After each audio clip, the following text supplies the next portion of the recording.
Após o plenário do Supremo Tribunal Federal considerar inválida a graça presidencial de Jair Bolsonaro, o ministro Alexandre de Moraes determinou que Daniel Silveira comece a cumprir imediatamente a pena de 8 anos e 9 meses de prisão. Atualmente, o ex-deputado federal está em prisão preventiva no Rio de Janeiro por suposto descumprimento reiterado de medidas cautelares. Silveira foi condenado pelo STF em abril do ano passado por supostos estímulos a atos antidemocráticos e ataques aos ministros da corte. Vamos começar com a análise jurídica. Nesse caso, Thiago Pavinato, com a gente. Boa noite, Pavi. Boa noite, Brown. Boa noite, Beraldo, Mota. Boa noite, Dantas, nossa audiência querida. Também é nem tão querida assim, mas está aqui. Boa noite para você também. Bom, nós temos aqui a excrescência de um momento da história do nosso país. Que excrescência é essa? É uma excrescência jurídica. É uma excrescência jurídica que ela criou uma figura dentro da lei brasileira, que é a figura do desgraçado. Pois é, pela primeira vez no Brasil se vê esta figura. O desgraçado, que é aquele que foi beneficiário da graça de um presidente e depois teve a sua graça tirada. Então, é a desgraça judicial. O que é a graça? Já falei aqui quando tratamos esse tema, mas existem 3 formas de perdão. É a graça, o indulto e a anistia. A anistia é um ato do Congresso, então é feito mediante lei, uma lei de anistia. O indulto é do presidente. E para o indulto, o presidente, ele não precisa receber nenhum requerimento. Ele descreve uma categoria de pessoas, como fez Dilma, para livrar o José Dirceu, e esse indulto da Dilma beneficiou outros políticos, como Valdemar Costa Neto. Aliás, eu queria saber como ficou a cara do Valdemar Costa Neto quando um deputado do PL pediu para que o Supremo ele revisitasse o indulto de Dilma.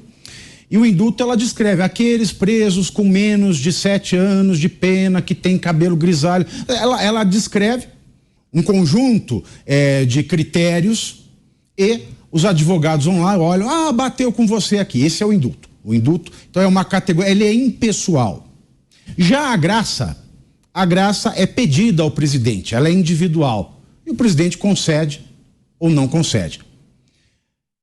Todos, indulto, graça e anistia, especialmente a graça, eles são meios de você tirar a pessoa, livrar a pessoa do cumprimento da pena para o qual ela foi condenada. E não existem critérios, ou seja, o presidente ele precisa estabelecer, não existe. Ele dá da maneira que ele quiser, para quem ele quiser. E da mesma maneira, é a lei de anistia. A graça, o indulto e a anistia, eles só não podem ser dados nos casos de crimes hediondos. No caso de crimes hediondos. Tá no artigo 2º, inciso 1º da lei de crimes hediondos.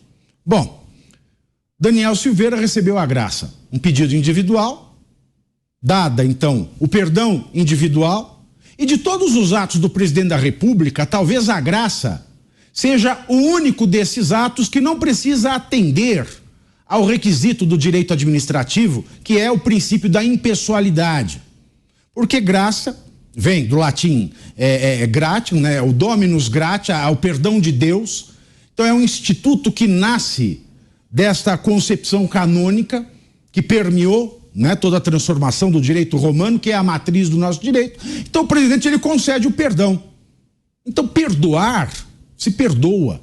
A finalidade do perdão ela se encerra em si mesma. Perdoa-se e pronto. Não existe uma condicionante, perdoa-se para que não, perdão é perdão. Como um instituto que vem molhado, ele vem embebido do direito canônico, portanto, da filosofia cristã, você não precisa ter motivos para perdoar. Perdoa-se e pronto. E foi o que aconteceu com Daniel Silveira. Mas agora, diferentemente do que aconteceu quando Lula deu a graça a Cesare Battisti, o terrorista italiano, assassino, quando o STF ele reconheceu o direito pleno e indefinível, ou seja, irredutível a critérios da concessão da graça pelo presidente Lula, o terrorista italiano Cesare Battisti, o STF volta a carga agora e coloca critérios para o perdão, inventa finalidades para o perdão não tem finalidade, ainda mais como uma virtude cristã. Não pode ter, porque senão não é perdão. Por fim, um dos argumentos que foi levantado por um dos ministros em seus votos foi o placar. Temos 10 ministros, Lewandowski aposentou, 8 a favor da desgraça e 2 contra. Ministros Nunes Marques e o André Mendonça.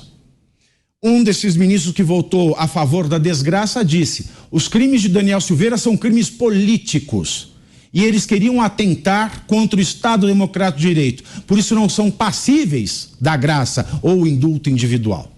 Ora, a lei, ela diz que só não são passíveis de graça, indulto e anistia os crimes hediondos.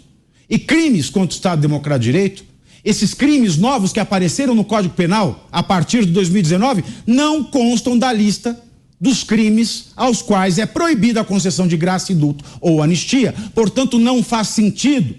A desgraça criada pelo STF, ela cria mais um episódio de insegurança jurídica e afronta a legislação brasileira e também mostra que nós entramos num jogo muito perigoso. Para finalizar, que jogo perigoso é esse? Em dizer que alguns crimes são antidemocráticos e outros, sem que se diga, passariam a ser democráticos. Ora, não existe crime democrático. O Estado é composto de direito, povo e território. E toda vez que o direito é ferido, é, sim, um crime contra o Estado Democrático de Direito. Beraldo, o que nos diz, Beraldo, dessa decisão do ministro Alexandre de Moraes? Boa noite para você, Beraldo. Boa noite, Brown, Pavinato, Dantas, Mota, todos que nos ouvem e assistem. A gente está assistindo mais um capítulo na perda de referência do STF naquilo que foi a proposta, o seu propósito quando concebido. A gente teve, a partir do caso do Mensalão, as indicações para ministro do Supremo Tribunal Federal sendo feitas a partir do interesse do presidente da República e do seu grupo político. A gente precisa se lembrar dos embargos infringentes que ainda durante o julgamento começou a aliviar o rigor da lei nas costas daquelas pessoas que desviaram dinheiro para comprar votos no Congresso Nacional. A partir dali, tudo começou a degringolar. E aí tivemos, durante a gestão Dilma, os indultos sendo concedidos para tirar da cadeia José Genuíno, José Dirceu e tantos outros petistas, sem qualquer tipo de questionamento do STF. E o tempo passa, a corte vai se transformando nesse órgão que vai militando, que vai legislando, que vai deixando de lado a Constituição Federal, para agora simplesmente fechar seus olhos para aquilo que está escrito de forma clara na lei. Se há qualquer tipo de motivo para questionarmos a existência do indulto, da graça, tratemos disso no Congresso Nacional, que é o foro adequado. Agora, não cabe, em hipótese alguma, ao Supremo Tribunal Federal simplesmente dar uma interpretação com manifestação de voto que faria corar qualquer um dos grandes juristas que já sentaram naquelas cadeiras. Eu imagino a Liomar Balieiro ouvindo aquela sessão aonde foi cassado a graça concedida ao Daniel Silveira.